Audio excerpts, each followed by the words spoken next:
പഹൽഗാം ഭീകരാക്രമണവുമായി ബന്ധപ്പെട്ട് പാകിസ്ഥാനെതിരായ മത്സരം ബഹിഷ്കരിക്കണം, വേണ്ട മത്സരങ്ങൾ നടക്കണം എന്നിങ്ങനെയുള്ള രാഷ്ട്രീയ കായിക മേഖലകളിൽ നിന്നുള്ള അഭിപ്രായങ്ങൾ, ഹസ്തദാന വിവാദം, മാച്ച് റഫറിയെ മാറ്റണമെന്ന പാകിസ്ഥാന്റെ ആവശ്യം, ICC അത് തള്ളിയതിനു പിന്നാലെ UAE-ക്കെതിരായ മത്സരം ബഹിഷ്കരിക്കണമെന്ന പാക് ബോർഡിന്റെ തീരുമാനം, മത്സരത്തിനായി ഹോട്ടലിൽ നിന്ന് പുറപ്പെടാതെ പാക് ടീം, പാകിസ്ഥാൻ പിന്മാറി 1 മണിക്കൂർ വൈകി മത്സരത്തിനായി മൈതാനത്തെത്തി എന്നിങ്ങനെയുള്ള നാടകീയ രംഗങ്ങൾ എല്ലാത്തിനും ഒടുവിൽ ഇന്ന് സൂപ്പർ 4-ലെ ആദ്യ മത്സരത്തിനായി ചിരവൈരികളായ ഇന്ത്യയും പാകിസ്ഥാനും വീണ്ടും നേർക്കുനേർ.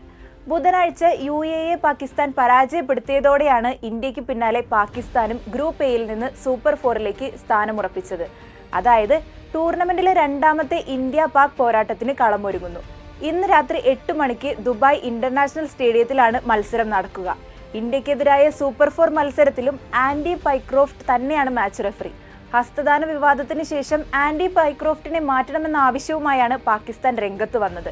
2025 ഏഷ്യ കപ്പിലെ ഇന്ത്യ പാകിസ്ഥാൻ ആദ്യ മത്സരത്തെ ഒരു ത്രില്ലർ പോരെന്നോ ആവേശഭരിതമായ മത്സരമെന്നോ വിളിക്കാനാകില്ല. പാകിസ്ഥാൻ ഉയർത്തിയ 127 എന്ന വിജയലക്ഷ്യം ഇന്ത്യ 17-ാം ഓവറിന് 1 ബോൾ ബാക്കി നിൽക്കെ മറികടന്നു. പാകിസ്ഥാന്റെ 9 വിക്കറ്റുകൾ വീഴ്ത്തിയ ഇന്ത്യൻ ബൗളിംഗ് നിരയിൽ കുൽദീപ് യാദവ് 3 വിക്കറ്റുകൾ വീഴ്ത്തി തിളങ്ങി.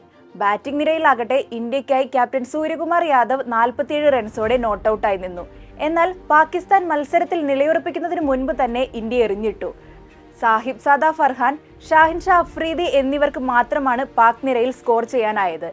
സൈം അയൂബ് ആയിരുന്നു അന്ന് ഇന്ത്യക്ക് നഷ്ടമായ 3 വിക്കറ്റുകളും വീഴ്ത്തിയ താരം. വീണ്ടും ഇരു ടീമുകളും കൊമ്പുകോർക്കാൻ ഒരുങ്ങുമ്പോൾ ആദ്യ മത്സരത്തിൽ ഉണ്ടാകാതിരുന്ന ആ ആവേശം തിരികെ വരുമോ ഇല്ലയോ എന്ന് ഉറ്റുനോക്കുകയാണ് ഇപ്പോൾ ആരാധകർ.